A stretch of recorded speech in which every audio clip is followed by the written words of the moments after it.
This is the mayor of Blacktown. Today is Wednesday, February 20th, 2013. I haven't made any videos in a long time because I said that I was going to stop making videos because I've already made hundreds of videos. Yet, like I always say in my videos, God is not to be mocked. And of course, the latest example of the ongoing drama between good and evil has been the absolutely epic shooting of Hadiya Pendelton of Chicago. Yeah, an honor student.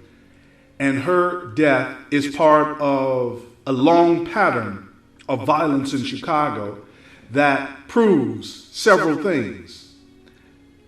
It proves what I've been saying all along in hundreds of videos, and that is black women, black feminist women, and black women in general, whether they're avowedly feminist or not, have failed to lead. Black women have failed to lead after she's been given the red carpet treatment as a result of decades of feminism and women's liberation. It's culminated in the mama's boy phenomenon, the single mom phenomenon, and the mama's boy phenomenon, the bastard phenomenon. Yeah. When I was young in the 1960s, the worst thing a boy could be called is a bastard. We don't even hear that word bastard anymore because bastards are the rule. They're not the exception anymore. See, when I was growing up, most black families were headed by men. You remember the TV show Good Times, James Evans. Yeah, that was the typical black family. Poor family, but struggling. And of course, that TV show really captured the essence of racism because if you recall, on that beautiful TV show, Good Times, James was always getting fired. And if you notice on the set, he never had a chair. He never had a throne when he came home. All he would do was go to his room and slam the door out of frustration. That's what the symbolism of that show was, but it was a very, very, very good show. And a lot of black people could relate to that show because we understood it.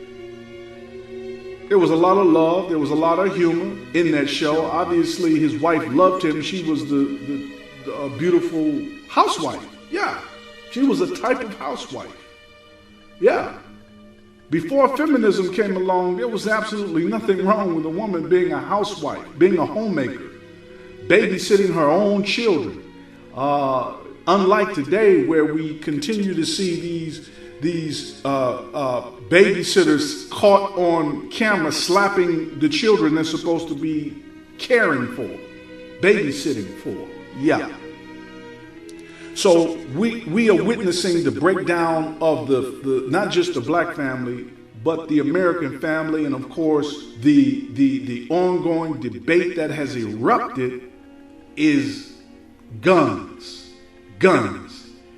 And it should be noted for the record that one of the paradoxical ironies of ironies is that Chicago is now the most violent city in America as a result of not only Hadiya Pendelton's shooting, but many other shootings that have made national news.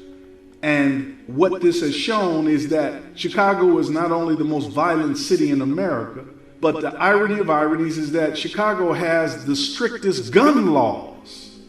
Think about that.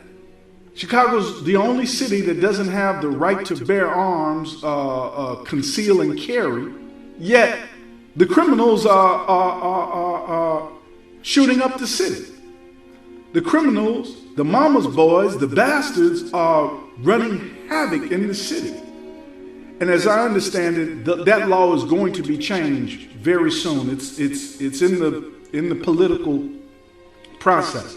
But my point is, female-headed homes, female-headed public schools, female-headed churches don't work because God is not mocked. Women, it's not in a woman's DNA to lead anything.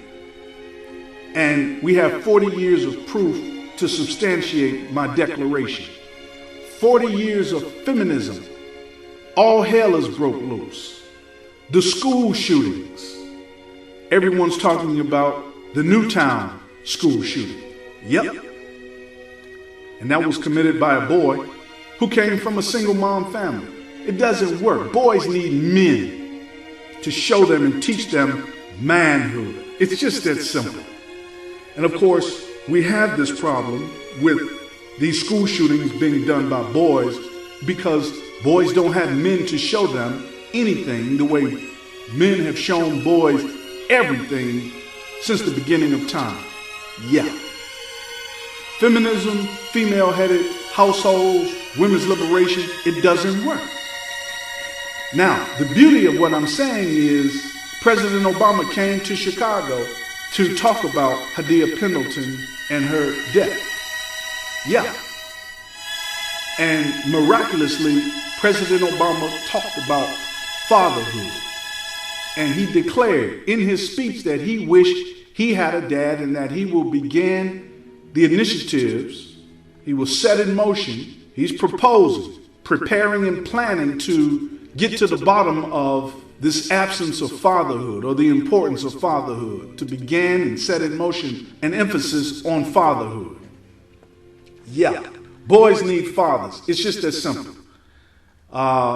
If all these school shootings had been done by girls, believe me, we'd be talking about gender. We'd be talking about the needs of girls. Yet it is amazing, absolutely, utterly amazing how the media is not addressing the needs of boys, B-O-Y-S.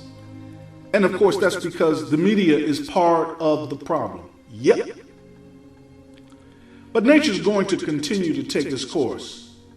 Nature is going to continue to take this course because strangely and coincidentally, a few days before President Obama arrived in Chicago to give his speech, there was a black man in California who had been on a shooting rampage, a black police officer, an ex-police officer, who had been on a shooting rampage because he was protesting the racism that he's seen in the police department.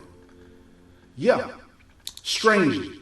The same day that police surrounded him and captured him and, of course, killed him by burning down the log cabin, that was the same day President Obama was giving the speech about fatherhood. And fatherhood is at the root of all of the problems in the black community. And now the school shootings proves that white people are beginning to have problems with single moms. Yeah, the mythology that the white family is intact and that it's the black family that's dysfunctional, that myth has been crushed and destroyed forever. All of the public shootings, the movie shootings, the mall shootings, and of course the school shootings is absolute proof that boys need men, single mom families doesn't work. And you're not going to hear this from anyone but the mayor of Blacktown, because mainstream media, they're not going to talk about that, because single moms and women is what drives capitalism, because women are gluttonous consumers. They're not do-it-yourselfers like men are. Men are do-it-yourselfers. Yeah, men fix things around the house that women don't even fix. Women don't even... When was the last time you saw a woman fixing a simple flat tire? Yeah, this women's liberation is a joke. It's to such an extent, even white feminists are writing books talking about the failure of feminism. Yeah. Black men are scratching their heads because he's kind of clueless about even talking about feminism. But the point is, feminism, the evidence is just absolutely overwhelming. And that's why I had stopped making videos, because after making hundreds of videos and having 7 YouTube channels, and of course, powers that be, COINTELPRO, they don't want the black man to rise up either.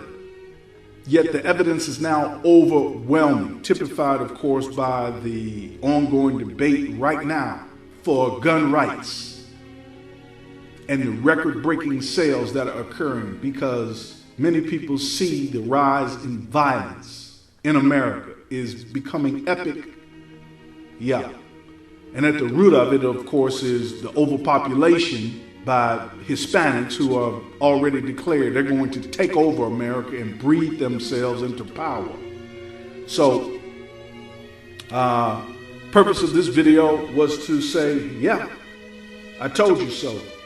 I told you so. And of course, the meteor that penetrated the Earth's atmosphere is further proof of the failure of feminism, because you see, feminism drives capitalism, and capitalism is based on gluttony and the production of greenhouse gases, which is depleting the atmosphere. And so the depletion of the atmosphere is contributing to the escalation of meteors that are penetrating the atmosphere. Yeah, that's where this thing is going. Yeah, and it's all the fault of feminism. Yeah. See, women could fix this overnight. Women don't even know what to do with the vast power that they have. And that's further proof that it's not in a woman's nature to lead. And one of the reasons is because women can't take scrutiny. They can't do it. They cannot take scrutiny nor criticism. You see, scrutiny is the first step of criticism. Scrutiny is when women are evaluated, or anybody or anything is evaluated to find fault, to evaluate, to determine qualifications, to determine eligibility, to determine skills. Women can't take that. Women spend all of their money to be considered beautiful. And when women are scrutinized, that means you're being looked at objectively. And women cannot accept being looked at objectively. They can't do it. They cannot take objective scrutiny nor criticism. Yeah. Women wear high heels and miniskirts and fancy patterns and pantyhose and hairstyles because they want to attract attention and be considered beautiful. Let me say that again. Women want to be considered beautiful. That's in their DNA. Women cannot take scrutiny. They can't do it. They start crying. Why else do women roll up their hair every night and put on lipstick and makeup when they leave the house and exotic jewelry? Come on. I'm not going to even spend more time on this because it's so obvious that feminism doesn't work. Women in charge and in control, it doesn't work. And the beauty of it is, listening to the media, women have absolutely no ideas on how to solve this problem. She has absolutely no ideas on what the needs of boys are. She's in such competition with men. Every other word out of the American woman's mouth is something about me. And like I've said before and deserve to say, the irony is that black women have already attained superior status to black men. Not equality, superior income, superior education. 70% female-headed households. 70% female-headed households. And yet they're still not satisfied. Why are they still asking for equality? Again, why are black women still asking for equality when they don't even realize you've attained superiority to black men? Yet you're still not satisfied. You're failing to lead. And that is the most obvious and definitive proof of what I've been saying all along, that feminism doesn't work. It's been an abysmal failure. And it's obvious by all of the shootings and how America has erupted in an ongoing debate about guns. And it's a silly debate because guns are necessary in a democracy and just in general, because the thugs will have the guns. And they do. Look at Chicago, the most violent city in America, yet the city with the strictest gun laws. Isn't that the irony of ironies and a paradox? And quite frankly, hypocritical and contradictory? Isn't it absolutely contradictory that the city with the strictest gun laws is the most violent city in America? God is not to be mocked. All the strong black men, let me hear you say it again. Amen.